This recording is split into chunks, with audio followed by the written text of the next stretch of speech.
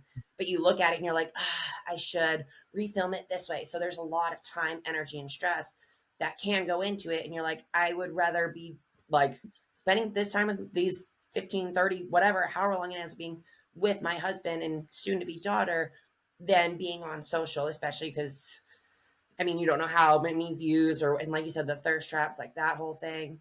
And Mitch and I would talk a lot because sometimes like, oh, look at this person's Instagram. They look so fit. But then why don't they make the games? Because they're not that fit because they're so busy on their camera or on their phones filming these things that they're not actually working on the not so sexy, like rowing intervals or running. It's like, yeah, maybe their clean and jerk is high, but the real fitness isn't. And so that's where social media, it's like people only share what they want to share. They don't share everything, which is trying to find that balance. And right now I'm still working on that balance of, okay, I'm pregnant, and trying to post some about that, but I also don't just want to be like that pregnant person. And so trying to find a balance of that. And then I have a new business too that I'm like posting about, but I don't want to be too much. And so it's, it really is a balancing act with social of what you post, how much you post, when you post, what do you post? Because you want to keep it real, like you said. But sometimes, there's personal things that you don't want to share, but you also want people, like when I shared my fertility journey, a lot of people reached out just talking about that. So I'm like, I'm so thankful I shared it, but I was debating it for a while. And so social media is hard, just keeping it real and being you, but not spending an overwhelming amount of time on it. Yeah. You described that so perfectly. I mean, we experienced that too, as far as, navigating grief, navigating injuries, navigating transition. I mean, for how much of your life did you go to a holiday party or see an old friend from high school and they're like, "Oh, Kari, how's gymnastics?" Or, "Oh, I saw you on ESPN, or I saw you on YouTube at the CrossFit Games and doing X, Y, and Z. Like, that's so cool." Or, "Oh, hey, I saw you got on the podium." And now they're like, "Hey, what do you do now?" Like, obviously they know you're pregnant now, but then it's like, hey, this whole time I've actually still been Kari Pearce. I've still been a human. I've still been this person that, you know, participated in those activities. But that wasn't my identity. That was just like something I actively enjoyed doing and happened to show some of those things to the world. I didn't show the behind the scenes of playing with the dogs and navigating different experiences and, some of the fun little nuanced laughs that you and Mitch get to experience, and the little playful fights of cleaning and laundry and dishes and the things that like really encompass the day-to-day life. And I think it's important to point that stuff out because, like, Jordan Peterson talks about that. He's like, how you greet your partner in the morning, how you say goodbye, how you guys deal with the messy middle of vacuuming and cleaning up dog shit and yard work and the housework and folding laundry. Like, that's actually most of what life becomes. And the other stuff is like highlight reel, super fun, but it's not like mastering the mundane on the day to day.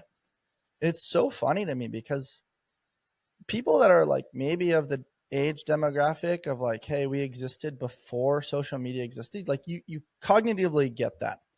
But people that grew up with the phone in their hand or the iPad, it's like they're documenting everything.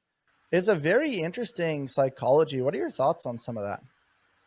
Yeah. Well, and even the first thing that comes to mind, I'm like, it's crazy how much time I spend on my phone or how much time you see people spend on their phones. So I'm like, because Mitch and I will joke around, like, oh, I remember like before there was cell phones and like my mom would pick me up from school and then take me to gymnastics. And if she didn't show up, I didn't have a cell phone just to pull out, whip, call. I'd have to go back in and then hope she's at home before the cell phones. And like, it is crazy just how much time we spend on our phones and even social media. And like you said, documenting everything.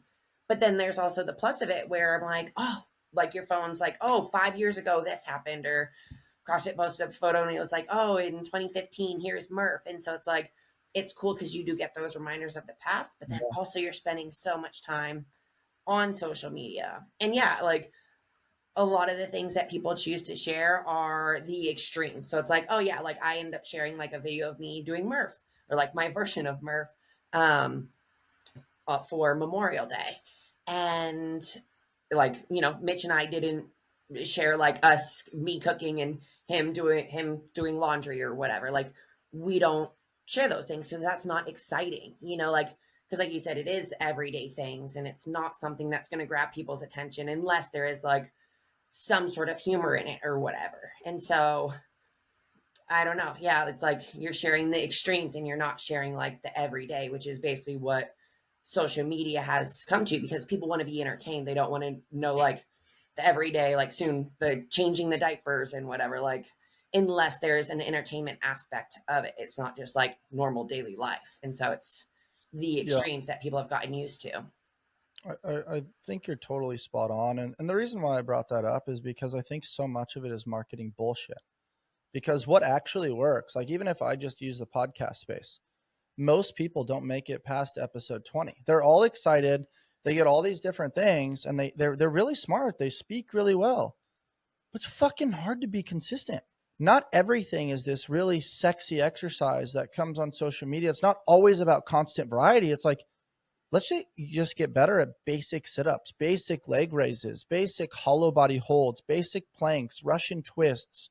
Let's push, pull, hinge, squat, carry, and integrate some monostructural stuff. And when you look at a nutrition, I mean, we just had Ryan Fisher on the show, and we talked about just like protein in vegetables, like real foods, non-processed stuff, maybe sexifying dessert things a little bit with Greek high protein Greek yogurt that's low sugar, integrating things like frozen fruits, using protein powder appropriately, because as Mike Israetel says, like whey protein and whey isolate is just like king of the king for recovery and whatnot.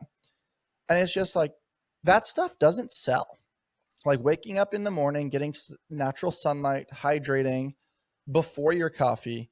It's like, really? Why would I do that? Like the coffee's the thing. Like everyone wants to sexify and show their morning routine with the coffee and the cold plunge and the sexy Wim Hof breath work. And it's like, those things can be great tools, but if you skip the rocks for the sand, you're actually missing out on the shit that's really going to give you like lifelong sustainable health, wellness, fitness, and then optimizing hormones, as I know you experienced.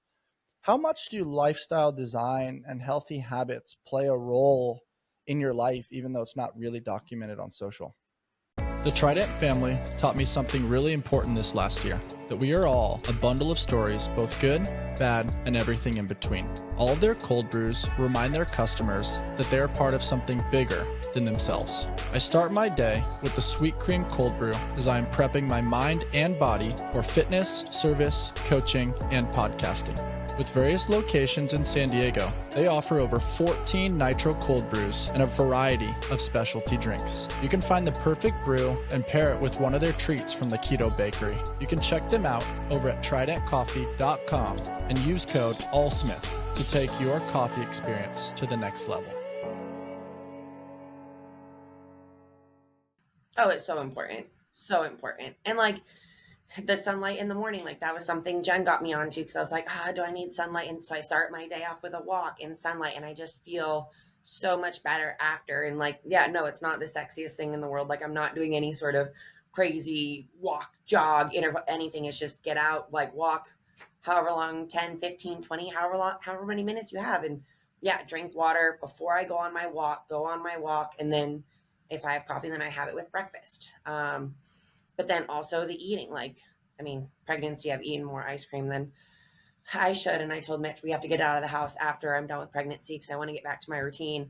But yeah, like the nutrition, it isn't anything sexy. It's simple, but it's what I enjoy. And so many people just want a quick fix. They want something that, the next magic pill. And it's like, no, just get in your steps, do some weightlifting, build some muscle, eat raw, or like not raw, but like one ingredient, whole foods, get enough protein and fiber, and yeah, get steps throughout the day. It doesn't have to be any crazy like 5-mile walks. Like accumulate 8 to 10,000 steps. Like it can be parking a little farther away. Or the other day I posted a video where I'm like, I got to a doctor appointment 15 minutes early, so I walked around the parking lot for 10 minutes. Like most people are just going in and sitting inside. And so there's just these little habits or like things that I think about that a lot of people don't either, because they would rather be comfortable sitting in the air conditioning than walking around the 90-degree parking lot in Vegas for 10 minutes. I'm like, no, like I know these habits are what's going to add up and keep me healthy and keep me moving and feeling good in the long run than any like sexy routine might. Yeah, I loved that video of you walking before your doctor's appointment, because I view that as like microdosing fitness. And oftentimes, like I'll just offer to put my clients' weights away just because I'm like, hey, I'm getting a carry in, I'm getting some extra movement in. Maybe I had a podcast that day, a bunch of calls, and I did a ton of, lifting or gymnastics, but I didn't get in a ton of conditioning. I'm like, you know what? I'm gonna get these steps in. And I think if you can find ways to sneak it in, like just the other day, we were at the mall, and instead of taking the escalator, it's like you walk the stairs. And sometimes you're in a go-getter mode and you want to two-step and go kind of fast. And other times you're like, you know what, I'm just going to take it one step at a time, and I'm going to enjoy some conversation with a friend or a family member or your husband or wife or girlfriend, boyfriend, whatever. And I think fitting those things in, it's so interesting, Kari, because I want to move this conversation into talking about your business a little bit. But what's so interesting to me is like that stuff's not always marketable. Everybody has an app now. Everybody has a platform where they're using sexy AI technology to be like, these are the results of this, this, this, and this. But it's like you and I both know, and I say it time and time again, if you push, you pull, you hinge, you squat, you carry, and you integrate some monostructural stuff, maybe get a little creative with ab stuff like you do, which is innovative. I really admire that. But it's like, it doesn't have to be so complex. But the boring shit that works is not always marketable.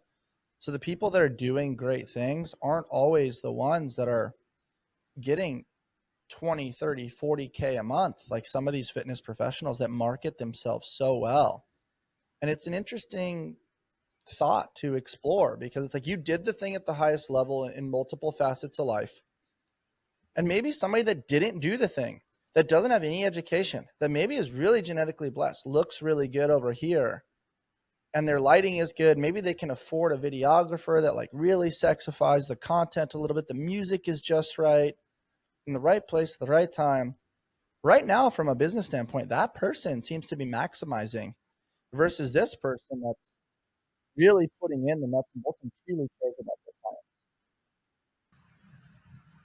Yeah, sorry. Will you repeat? Did you have a question? You like kind of cut out a little bit I'm then. just curious on your thoughts around like fitness marketing versus the reality of like true care, having like those one-on-one calls with clients. And like, you might tell them, hey, tomorrow I want you to go for a 10-minute walk and I want you to get hydrated before you drink coffee. And they're like, what? I'm paying you to go for a walk and drink water? I could just figure it out myself. But as you mentioned, you hired our good friend Jen Ryan to help with your nutrition, to help with lifestyle choices. America's Fittest Woman, ladies and gentlemen, hires a coach to help hold her accountable and steer the ship in the right direction. Coaches need coaches. I myself have a coach. I have a business coach. I have a fitness coach. And it's to hold me accountable. Like, I know certain things, but knowing is not enough. You must take consistent action. Yep. No, I definitely agree. And what you're saying about influencers, like the blessing and curses of social media too, because who has the best content that is going to attract someone? Because, someone can know endless amounts and be able to give really good feedback, or like you said, be able to help change your habits. But unless you're getting out there and getting in front of people, like the person with the really good lighting or that has the money to pay a videographer, they're the ones that are going to get out there. And even if they're like trying to say like, oh, do this cleanse, do this, whatever, like whatever it may be, even if it doesn't actually yield results, they're getting in front of people. And so people are going to buy their products because either they work out a lot and they look good, so they have good like self control. Sorry, it's like, what was that word? If they have good self control and they can do the routines, whether they can coach other people or not, maybe a different story, but they come across as being someone who you think you should listen to on social. And that's actually something with our new business, KP Living, that we are focusing a lot more, is those healthy habits that you can do every day that aren't overwhelming, that are sustainable. Because like you said, steps are so underrated, hydrating, so underrated, getting sunshine, ideally first thing in the morning, but sometime throughout the day, so underrated. Eating enough fiber and protein, especially for women, so underrated. Like there's so many basic things that people don't necessarily do themselves, but it's like, that's part of the reason I was working with Jen, is I needed someone to keep me accountable for working out less. A lot of people it's more, but we all have our different goals. Or getting that sunshine first thing in the morning, or eating enough fats. Because for me, I was always more carb, and I was like, I don't want to eat fats. Like I don't want to get fat. So hiring someone to keep you accountable, or buying a fitness program to keep you accountable, because community and accountability is so important.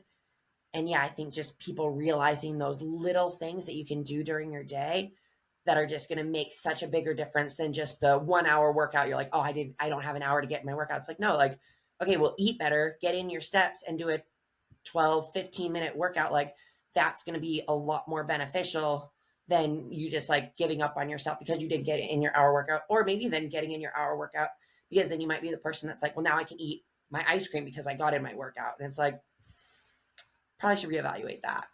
Don't get me wrong, you can eat your ice cream. I love ice cream, but it is about balance and filling your diet mainly with those clean foods, and then you don't eat ice cream as much if you are setting that routine and get that stuff out of your diet.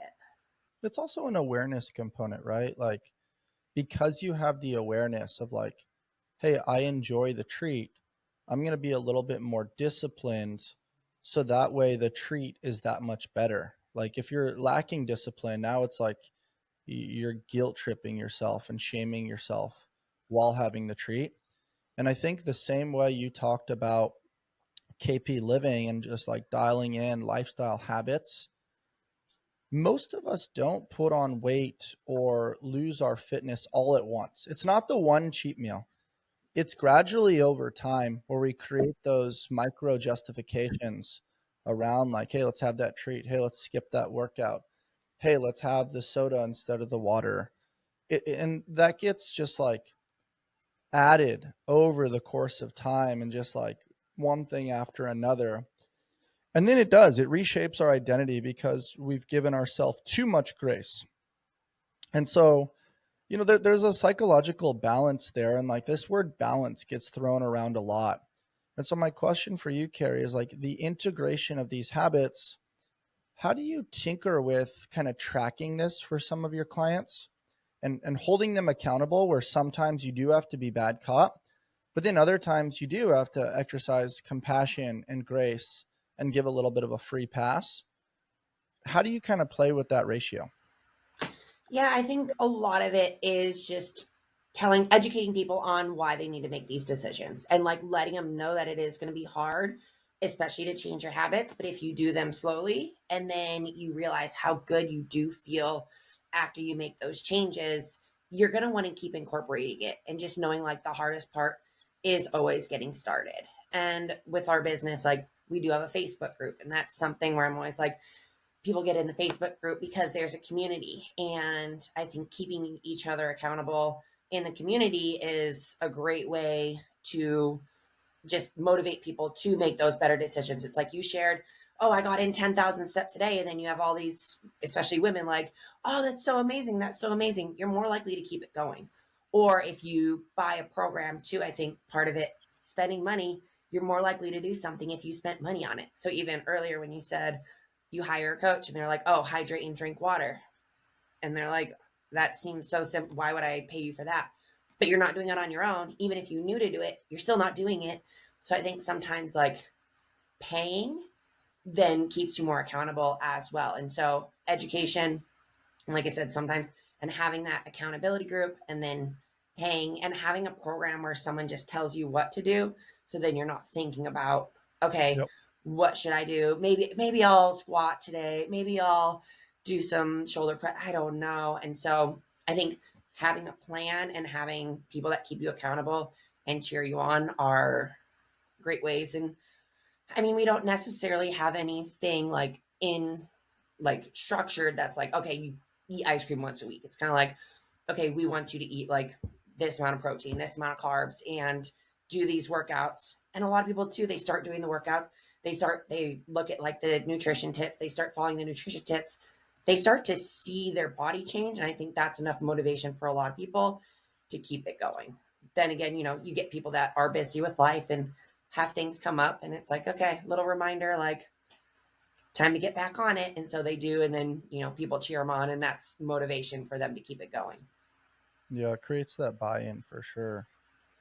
What I'm curious about for you to share with our audience is just the power of structure versus the freedom of exploration, right? Exploring has to have its place. Certain people earn the right to kind of have that agency with, like you said, the integration of ice cream, the integration of, maybe a gentle switch in program design. But I definitely think like in the beginning, you should be pretty rigid and like follow the program to a T. And then over the course of time, through that dialogue with your coach and through your continued education, that's when the exploration and the tinkering in the lab starts to play a little bit of a bigger role. Yeah. Well, especially if you're just getting into a program, like you need to follow it to a T. So you start to develop those habits and you start to feel the changes, maybe physically, maybe mentally, maybe emotionally, maybe energy wise, whatever those changes may be, you will feel better if you are sticking to a program and being consistent versus like, I do like this workout. It doesn't have burpees, or I'm going to skip this one because it does have burpees, or today I just wasn't feeling it. I'm going to have a bowl of ice cream, even though I just had one yesterday. It's fine. Mm-hmm. And so I agree, like definitely starting out, follow it to the T, because it's easier that way too. Then you don't have to think about it. Like just do it and know that the results will come with it. And the beginning is always the hardest part, especially someone that goes from not working out or working out maybe once a week, maybe twice a week, to then like 5 times a week. And it's like, it's going to be hard at first, and you're going to have to make it fit your schedule. Everybody's busy, nobody has enough time, but you need to make it a priority and just like setting that standard for yourself. And even now, like for me, I'm like, I know I need to work out in days I'm like, I'm just so tired, like I don't feel like working out. I'm like, I'm however 37 weeks pregnant, I'm like, I'm just, but it's like, no, like you need to do this for yourself, and you need to do this now, like for my baby girl. So it's like people need to remember their motivation. Like if you have family, you can only take care of your family if you're taking care of yourself. And Mm-hmm. so when you're getting started, remembering that why too of why you signed up for the program should help you follow it as well.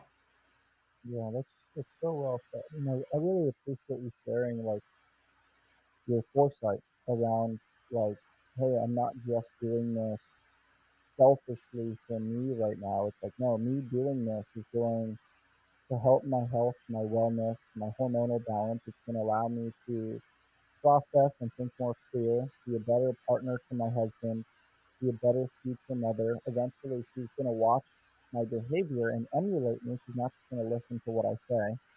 And it creates a non-negotiable element of your day that has honestly a positive impact on everything else. I think that's what people forget. It's like, oh, I don't have time to work out. They view it as like a luxury. I'll do it if I have time.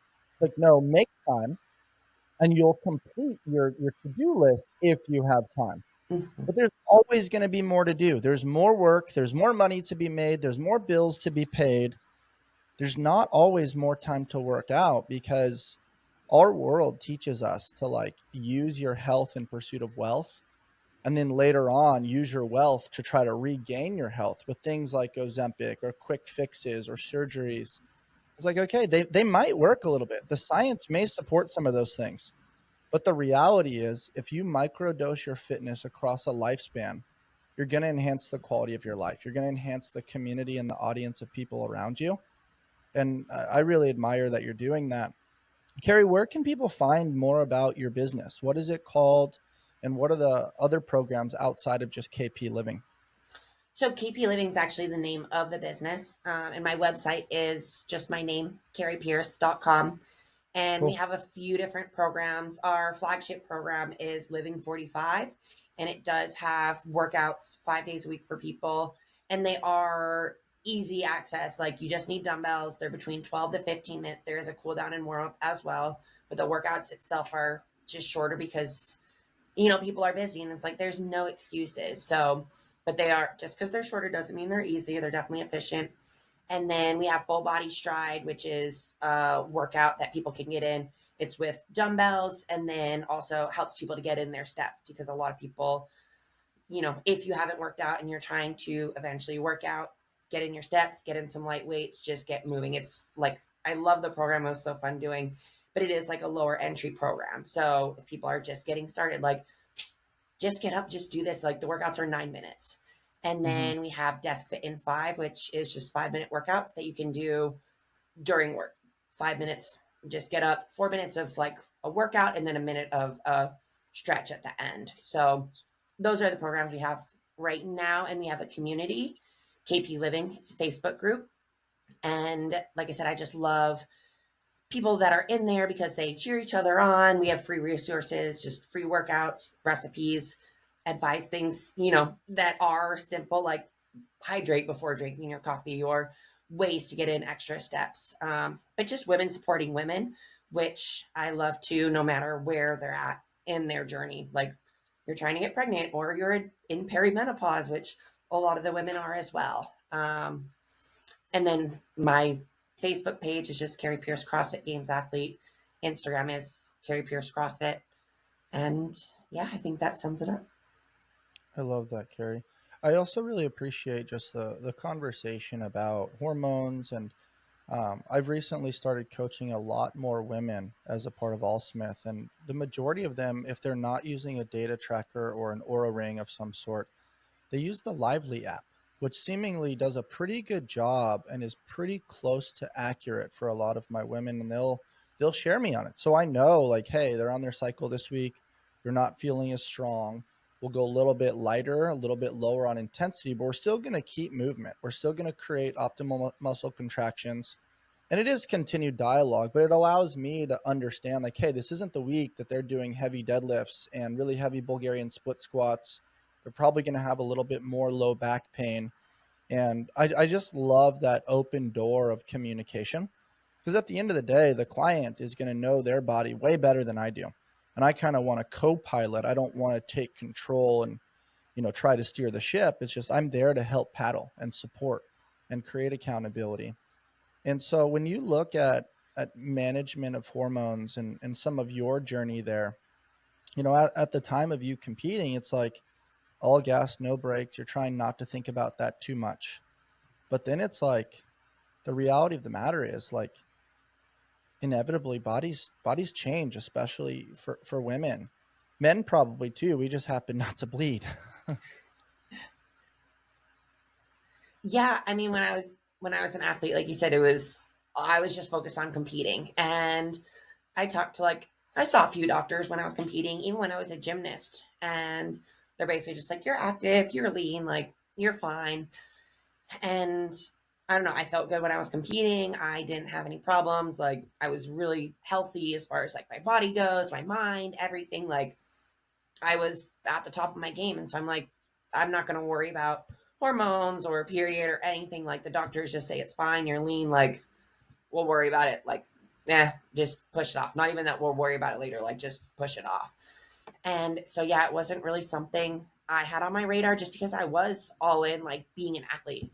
And then when I stopped, it was kind of like, okay, I need a little bit more of a wake up call. I need a little bit more knowledge as far as like hormones, how to balance them. Because, I mean, it is, at least like from what I would guess and know, like it is common in female athletes just because you need that optimal stress, that optimal balance of your body. But when you're competing, you're not thinking about your future health. You're thinking about, am I going to win the CrossFit Games this year? Like, I'm going to train to win. And so you're like, I can deal with that later when the time is right, if the time is right. And like I said, for me, I didn't know if I wanted kids or not. And so it really was in the back of my mind. And then once I stopped, I was like, okay, I need to make these lifestyle changes for my future self and just like figure out a life that is sustainable and that is healthy. But I learned so much. And so that's where I just want other women to be able to talk about it, because it isn't talked about. It is kind of like looked down upon if you bring up hormones or like infertility and stuff.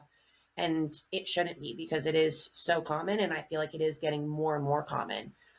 And finding someone that you trust and can work with, or like people that support you, is so big. Whether you're an athlete now or, you're a retired athlete, or you're someone just looking to like become fertile because you are experiencing some infertility.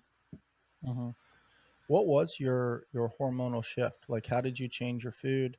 How did you change your lifestyle a little bit to enhance your fertility? And then what was your fertility journey like?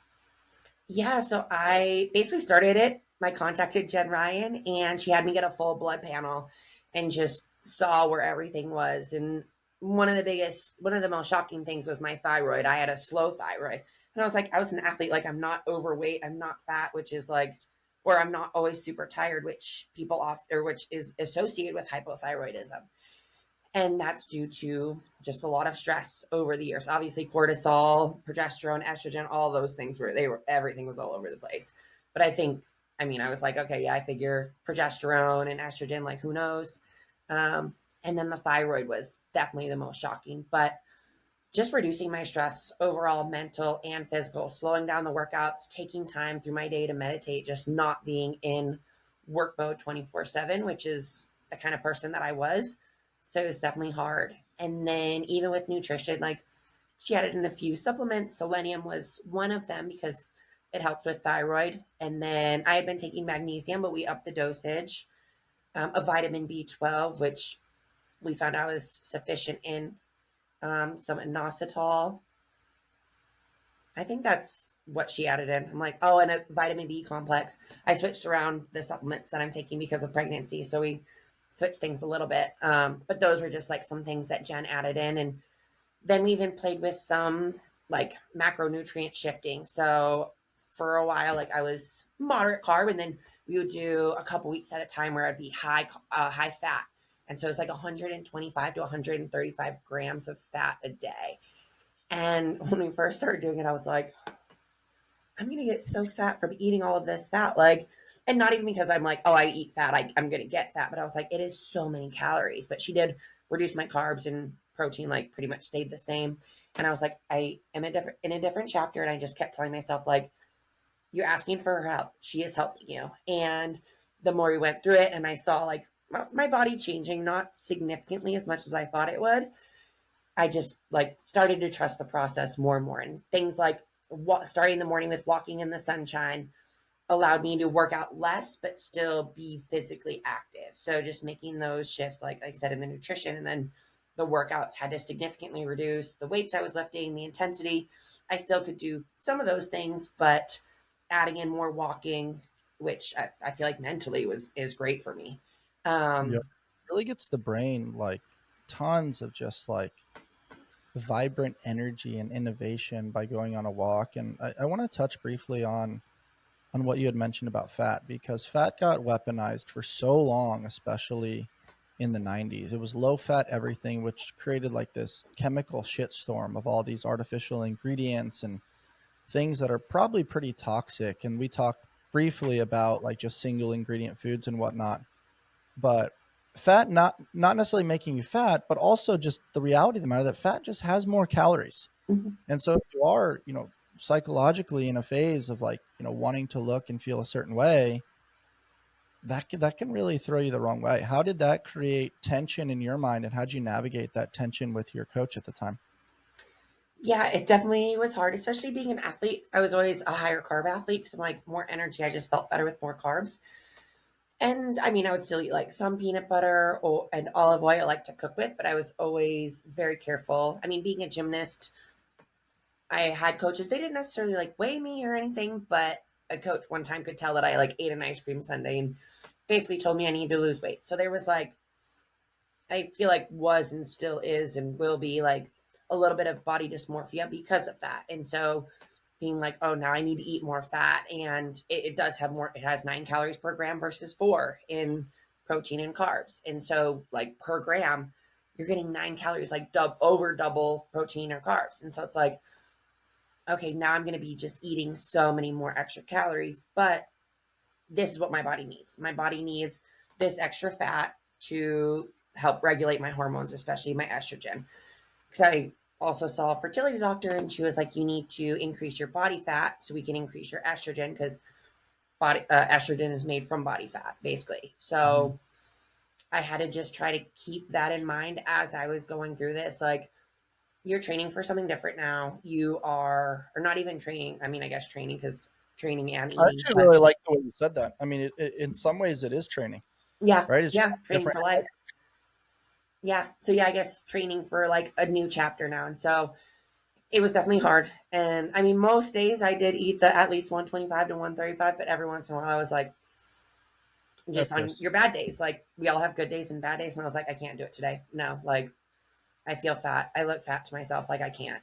But then Mhm. talking with Jen, she'd just be like, it's fine to have those feelings. Like just acknowledge them and don't try and like shut them down. Just kind of acknowledge them. Like, know your body is going to be changing, but for a different reason. And she was just very, it was really nice just working with her, because she wouldn't, like I said, she wouldn't put down my feelings or anything. She's like, she would listen, she would give her feedback, and like we all go through those things. And so it's just so nice knowing you're not alone. And sometimes she would relate it to something she went through. And so I think just being able to relate and know you're not alone in going through any sort of life change, whether, it's a fertility journey, it's perimenopause, it's motherhood, whatever it may be, just knowing you're not alone or knowing you're not crazy, I think is reassuring and so important for anyone going through any change, whether it's family, friends, whatever community or support system you may have. Yeah, I think that's like the highlight right there. That's the meat and potatoes of today's conversation, is that like real coaches care. And it's like they're coaching the human being. They're not just coaching, hey, here's your macros, here's your program. It's like, no, how are you feeling? Let's get a blood panel. Let's look under the hood. Let's see what's going on. Let's explore different supplement strategies. Let's tinker with different macro strategies. Let's add lifestyle choices. And then also, one of my other questions for you, Kari, is environment. You've always been in an environment of high performers that, they're seeking their peak expression physically. And now your husband's still competing in the space. And so like his goals are different than your goals.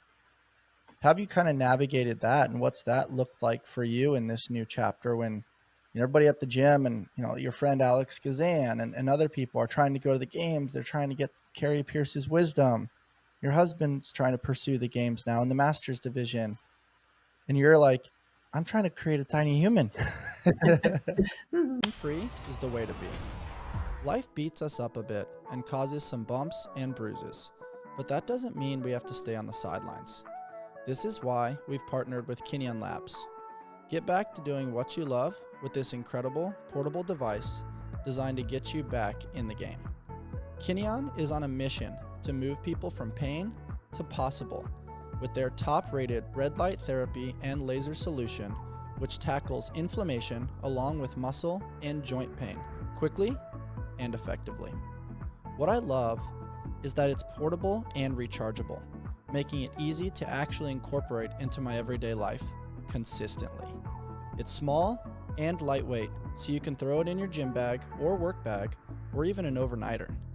Kinyon's lasers and LED combo make this cutting-edge device extremely versatile for use with general aches and pains, as well as chronic back pain, arthritis, post-surgery recovery, endometriosis, and more. This has been an amazing tool keeping my elbows and knees pain-free for pressing, pulling, and squatting in the gym. Great tools like the Move Plus give me the freedom and flexibility to continue living life on my terms without limitations. There are a lot of reasons why over 15,000 people are using this device and rating it 4.7 stars and above. Head on over to kinyon.io and use code ALLSMITH at checkout to begin your pain-free journey. I'm trying to be less fit and create a tiny human and reduce my stress, not work out all the time. I mean, it was definitely, especially at first, I went to the gym like after I retired and trained with everyone, and people don't do it like purposefully, but they would be like, oh, I was this close to Kari today, or I did this better than and they would still always compare. And then really when I started working with Jen, I was like, the further I got into it, I was just like, I can't go to the gym anymore. Like, I need to focus on myself, and I need to take myself out of that environment. And like for the longest time, it was like such a blessing to be in that environment and to be with other athletes that were pushing themselves. But then I got to this point where I'm like, okay, I'm kind of changing chapters. Like, so I stopped going to the gym. We have an amazing garage setup, which is really nice. I can just go down there. I don't have to compare myself. I know that I can slow down my workouts and do what I need to do. And Mitch has been like my rock through the whole thing. Like when I'm on my hormone roller coasters or like had the good days, the bad days, whatever, like he was there. And so he has supported me through the whole journey. And at first I was like, this is hard, because when we met, it was in 2021. I was competing. I was like still going to the games, training 4 or 6 hours a day. Now he's still training he's slowed down a little bit, but he's still training, or like was training a lot, especially until the qualifier a couple weeks ago, like the 3 hours a day. And I'm like, I fully support you. I will be there to cheer you on. I will go to your competitions and be there, but I am not going to be like training with you those hours. Like, and he will go in the garage, grind by himself. Like, he knows I have different plans and different goals than he does. So like I said, at first I was a little worried, because I'm like, this is how we met. Like, we met at like a CrossFit New Year's party. And so we do have CrossFit in common, but it's nice because we have so many other things as well. So started going to the gym at the beginning and then stopped. And now, like, honestly, like I don't really even go to the gym that much. I will see like Alex Kazan outside of the gym, and Justin and Ashley Kotler, like my old coach and Alex's coach and stuff.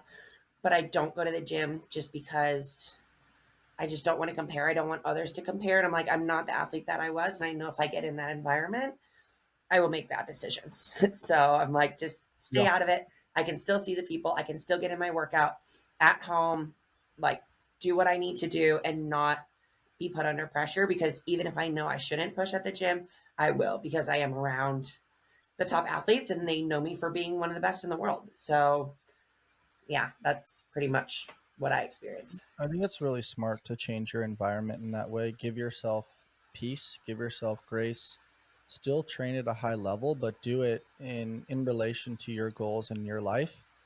And it's difficult when there's a surplus of people around you and their goals are over here and like, wait, why aren't your things mine? Or when people get into political conversations and it's like, wait, why don't you believe what I believe? It's like, it's actually beautiful to disagree. That's what makes the world go round, is kind of playing ping pong. Like, oh, that's interesting you think that way, I think this way because I was raised this way and I've seen this and I understand that. And it's like, I think it's really smart that you've kind of shifted gears a little bit. And I really wanted to touch on that because it grants the permission to other people that you maybe have this ideology of like, oh, I'm less than if I don't do the thing, or people don't respect me if I don't do the thing. And it's like, you don't have to validate your fitness. Fitness, I've had this conversation with a few people. You have sickness, wellness, fitness on kind of that CrossFit continuum. But you and I both know that fitness and wellness usually switch spots when you're competing for the CrossFit Games. It becomes sickness, fitness, wellness, because you're training so much, you're obsessing about it, you're thinking about it. You're not doing anything really outside of the gym unless it relates to a competition. You're eating a certain way. You have to be standoffish because you're so focused on the craft. It's not wellness to me. It can be, but it's very difficult when you're a master at your craft in anything. Mm-hmm. You have to be so focused and delusional that inevitably you're probably not going to be super well because you're trying to create something that is not normal. You're trying to be uncommon amongst the uncommon. Mm-hmm.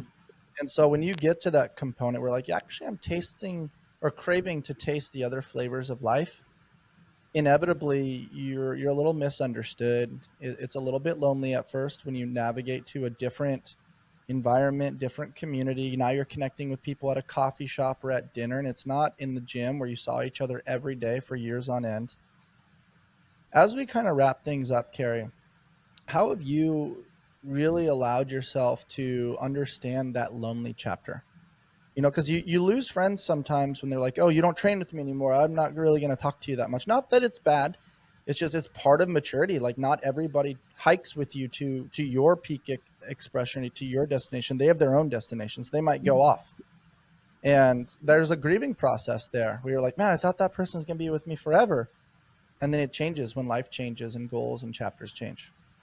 Yeah, and I think part of that, like a lot of that is, okay, I am in a different chapter now, and they're still doing what they were doing before when I knew them, and now I'm the one that's like kind of changing.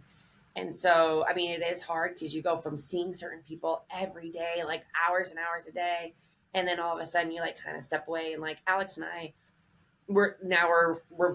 we were close, and then I stopped competing, and then we kind of got a little bit farther, and then now we like, we still see each other, talk and hang out and stuff. And I think part of it is just like you're moving into a new chapter, and you know that it is gonna be a change of social environment, and the people that really support you and love you and will be there for you for however long are still gonna be there. It might not be as frequent, but even if it's once a month, like they're still there versus other people that maybe they're just like, no, like you're not CrossFitting anymore. That's the only thing we haven't. That's all I care about. That's it. And you got to realize like life changes. Like people are going to change as well. And I've made a lot of other friends, or some of the people that I knew before. We've gotten a lot closer since I'm like, no, I'm not going to the gym. Do you want to come and hang out and go for a walk? And so I think my friend group like has like changed, but it does change with the season. And now it's like more, I guess, like either moms or like potential future moms or people that like train CrossFit, but not competitively. So just knowing like you might lose some of those friends, but they have their certain goals and they're going to keep working towards their goals.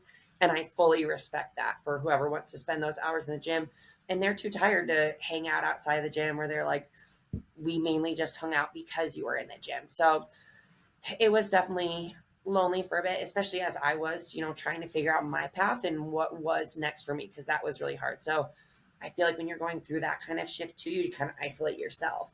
And so, like I Mm-hmm. said, even with Alex, I was just like, I'm not going to the gym because I don't want to compare myself to, and she was getting so like, she's one of the fittest people on earth now. And so she's getting fitter. I'm like, I was fitter than her before. So I'm not competing, but I also see her getting better. I'm like, let's just hang out outside of the gym. So, or if I go to the gym, we'll do something different.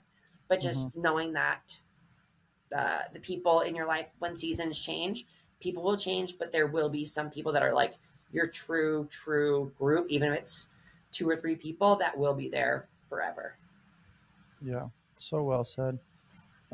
Speaking of Alex, the World Fitness Project. This is this new fitness pursuit that's kind of an offshoot from CrossFit. CrossFit's obviously had its challenges. I believe it's up for sale again for the I think second or third time in the last 5 or 6 years. Now we're seeing High Rocks. Everybody wants to participate in that right now, which is awesome in my opinion because it's getting people to move. Mm-hmm. There's not as much complexity. There's not as much gymnastics or barbell. And then we're seeing the integration now with Will Morad, Jackson, and Bella, and that kind of crew over there, kind of building the World Fitness Project. And it seems really cool. It seems really exciting. I like the idea of the pro card. I like the idea of like, hey, here's this sheet of paper, and these are all the movements that you're going to see. So it's not always so much variance, but the future of fitness, it's tough to follow still. We don't know the exact path to the CrossFit Games all the time if you're kind of stepped out of it. And it's cool that there's 3 main events. It's cool that people are participating in High Rocks. I love the movement. I love the enthusiasm.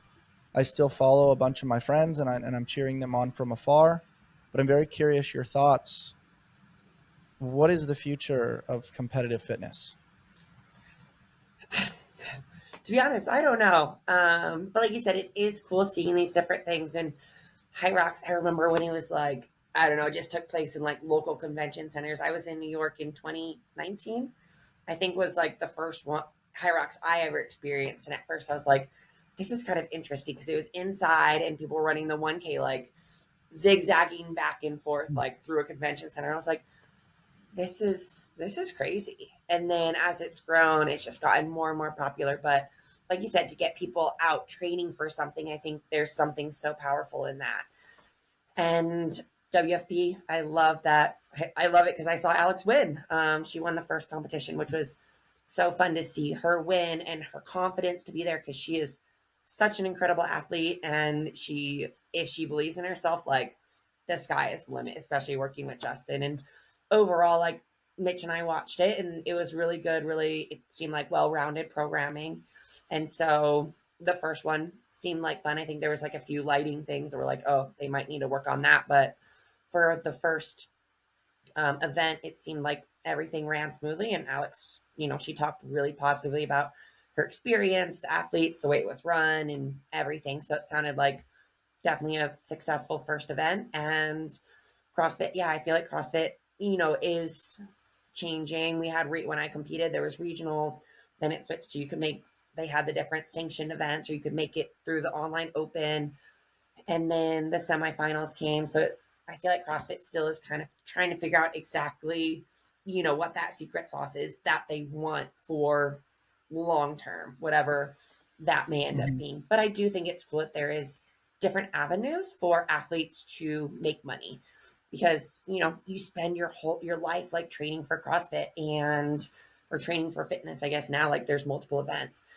And it's cool that there is different opportunities to make money because like Alex made money there and then she's competing in NorCal Classic, um, and there's another opportunity to make money and then even at the CrossFit Games obviously, and then the final competition or the next 2 competitions for WFP. So I think that's cool and that athletes have options too if they decide to go with CrossFit or WFP, if they try to do both depending on what that looks like for them. I think this year, athletes that are doing both, it is going to be a lot, especially if there's someone who has done multiple qualifiers for the games.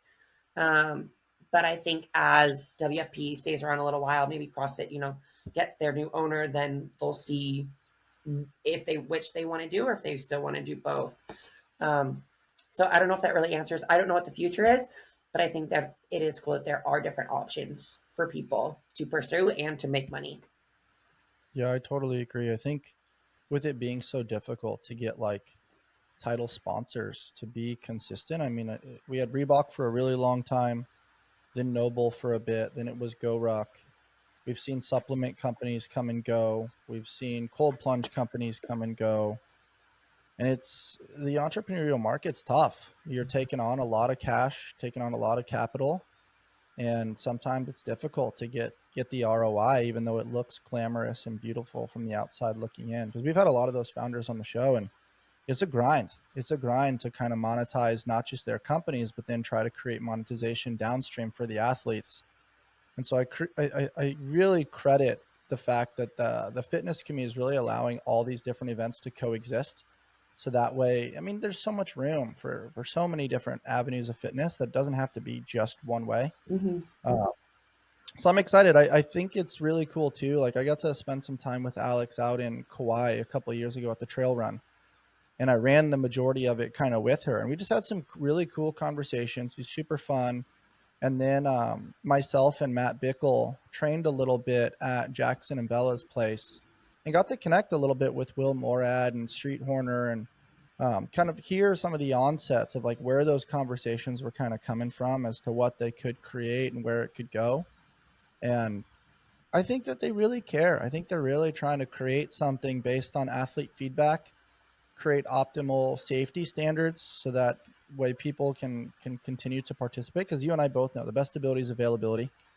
And then also just like for anybody that's a football fan out there, when you watch Monday Night Football and you're like, so and so name number 45 from the Ohio State University, like it's dope. You get excited. I know, from a Michigan fan, that's why I specifically said that one.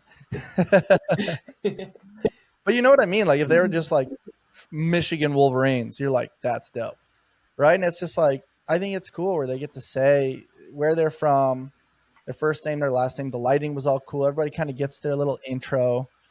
They're tinkering with it. I think it created some fun excitement, and I think like the sequence too and the flow of events allowed for viewers to kind of see like who's in first, who's in second, kind of what's going on. So I'm optimistic. I'm excited for those guys. I'm a fan from the outside looking in, and it is cool to hear your perspective on it, because I mean you were an OG for a long time in the CrossFit space. Thank you. Motherhood coming up in a couple weeks. What are you most looking forward to, Kari? Just meeting her, seeing her little face, because I feel her moving like so much right now, and I'm like, before I was looking forward to meeting her, but I think now as she's getting bigger and bigger and I can just feel her more and we're getting closer, I'm like, I'm just excited to meet her. And I guess like even just now, like thinking about being a mom, I'm like, oh, that's so crazy. Like, and just this new stage of life. Cause I think, like we've said before, like the athlete identity and everything. And now like I will be her mom. I mean, I'm still going to have like my own business. I still totally want my own identity. Like I'm going to be my own person. But I think just being able to positively impact this little girl and just, I don't know, like truly love her more than I've heard that you love your kids. Like it's just an unknown love versus anything. So I'm just excited for that and just the new experience. Like I do love new experiences, and I've heard it's a challenge. I'm like, I've done a lot of challenging things, so bring it on. We'll see. But and just to like do this with Mitch, I think it'll be fun. Like we got married a year and a half ago, and you know, it's been amazing so far, and just having this new chapter of something we can share together and like creating this little human. And I think it'll just be so fun to start our family with. We were both, I shouldn't say this out loud, we were both like, we would rather have a boy. And then they're like a girl. And it's like, oh, okay, well now I'm like so excited it's a girl. I'm like, I can't imagine having a boy. I think now just because I know it is a girl. And so I think just, yeah, all the new experiences that are going to come. That's so cool. I'm excited to see the little outfits, to follow you on social and see the little adventures and follow your journey. I really appreciate you granting us the ability to get a little peek behind the curtain and share some of your recent life experiences with myself and the Awesome community. Thank you. And yeah, we already have some super cute outfits for her. She already has like a little Michigan thing. So she's ready for football season already, even though, she's still in there. When she comes out, she'll be ready. Michigan fan from, birth. I love that, Kari. Thank you so much for your time and your energy. Any last minute bits of wisdom that you want to kind of toss out to the wellness community as far as, taking care of themselves, motherhood, food, nutrition, all the things? Yeah, thank you. Well, I think like right as you're saying, obviously just like health and wellness comes to mind, especially because I am moving into this new chapter of being a mom. And I know like one thing that I actually am a little bit nervous for is being able to work out and having enough time to work out, especially when I've heard moms with like young ones and newborns. And Mitch and I have already had this conversation. I'm like, I'm going to need to work out, even if it's like 15 minutes at a time, 12 minutes, 8 minutes, whatever the time is. Like, I'm going to need to work out. And I think it's so easy for, like I said, we'll see and I'll experience it and I'll definitely share my experiences. But it's so easy for people to forget about themselves when they do have young ones. I mean, or even teenagers, whatever age, or they have a job and they have different things. Like, it's so easy to forget about yourself. But that's one goal that I'm going to make sure, like, moving forward as time is limited, nutrition, I'm going to keep eating clean, like, just keep clean foods around the house, like, some dark chocolate here and there, which Jen is like, that's totally fine. And actually, dark chocolate is good for you as long as it's 70% or above.